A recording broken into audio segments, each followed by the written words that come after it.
Hi, Tulsa County. Ethan Hutchins here with the Tulsa County Board of County Commissioners for this month's edition of Commissioner's Corner, and I'm joined with District 1 Commissioner Stan Sallee. Stan, thanks for being here today. Oh, my pleasure. Proud to be here. Beautiful place that we're at. Let's talk about it. So this is Veterans Park here in Broken Arrow in your district. It's very much timely because we're right ahead of 4th of July. What does being here mean to you? Oh, it's what got us to where we are today with the framers of our Constitution in 1776 and these men and women here that fought for our country to preserve those rights that they thought of 250 years ago of this experiment of self-governance. Does being in a place like this just make you proud to be a commissioner and proud to serve your constituents and just be an elected official? Yeah, absolutely. Being able to serve the people of Tulsa County, it's the best job I've ever had. I mean, it's something that serving the community has always been in my DNA, but to do it at this level throughout Tulsa County, it's a great honor and privilege to be able to serve. And Commissioner, you were just elected recently to serve another 4 years.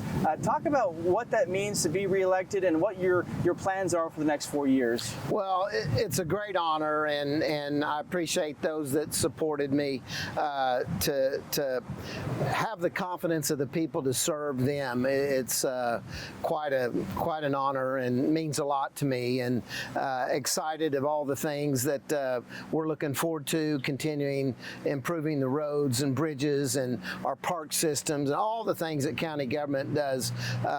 There's a lot to it, and we're up for the task and looking forward to it. During this last 4 years, you were able to help secure the PACT funding and really focus on bridge and road improvements. And Broken Arrow, where we are, there's been a lot of recent road projects. Let's talk about one of the big ones that's coming up is over off at 51st and County Line Road. The project on 51st Street, it's a 5-lane widening, and then down at County Line and 51st Street, it's a roundabout.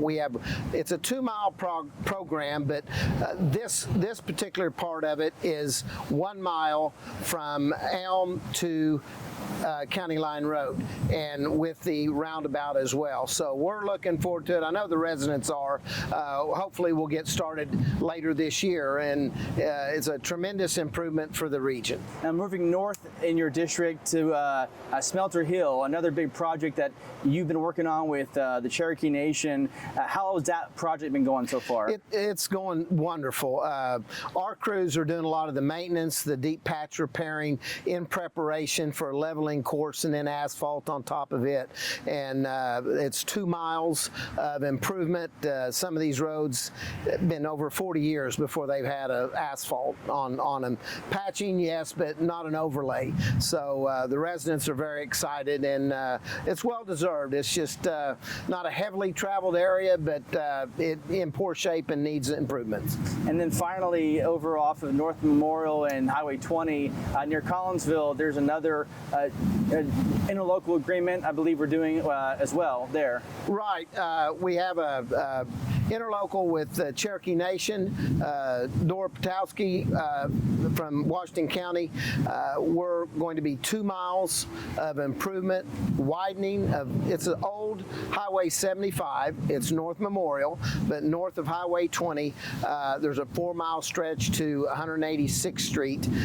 The first 2 miles will start at 186 and go to 166, and then we're hopeful, and that'll be a widening as well. We'll widen it a couple of feet on each side, a lot of drainage structures, some bridges that we're going to have to repair, small structures, but still yet you got to widen them in preparation. So it too will be well received with the increase in population in that part of the county. So suffice to say, it's been a very busy summer and spring here in District 1. It is. Elections are one thing, but the work doesn't stop. We're still working on projects, not just for this year, but for next year, trying trying to increase our pavement condition index. It's an index where we scan all the mileage, all the roads of Tulsa County, and the data delivers really where we stand as far as the roads in the districts. But we've been concentrating quite a bit on preventative maintenance, crack sealing, chip sealing, all of those things that create another 5 years of pavement instead of having to overlay them immediately. Moving to parks, another function that a commissioner here in Tulsa County has to deal with. We just recently installed new signage at the entrances of Hakey Creek and O'Brien, and soon to happen again at Chandler and LaFortune. So how nice is it to have that sign at the entrance of O'Brien?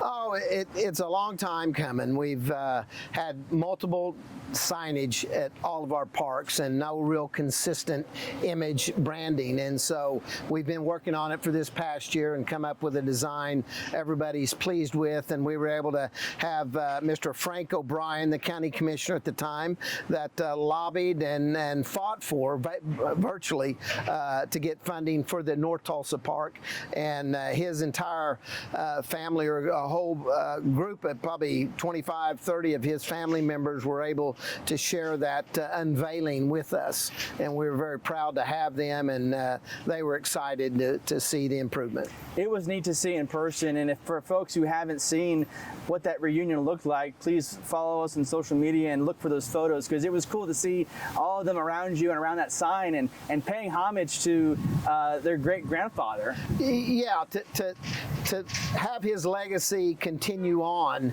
Yes, it's called O'Brien Park, but we always continue to try to improve it. And with the $3.5 million we've just recently spent on the ball fields, the Legion fields, it just brings pride to them that their great-grandfather's efforts is still living with us. And to end this conversation at O'Brien still, baseball has been going on since early April. We had the ribbon cutting on those 2 new Legion fields. How fun is it to see these young kids go out there and play in the fields that you had that vision for to build? It's just so rewarding. All the people involved had a piece of ownership in this, but to see the kids actually get to play on a field of that quality doesn't happen all the time, and it's very proudful. Tulsa County is the only county in the state of Oklahoma that has a park system, but it's a high-quality park system, and that's the kind of level we want to keep it. And to bring these type of fields, we're having interest from all over the region, multi-states that are interested in playing on these fields. Commissioner, I want to thank you again for joining us here at beautiful Veterans Park in Broken Arrow, and thanks again for having this conversation, and we're really looking forward to seeing what you do these next 4 years. So we're excited. Thank you very much. Yes, sir. Thank you. And again, to learn more about what Commissioner Sallee is doing, follow us on social media, and we'll see you next time on Commissioner's Corner.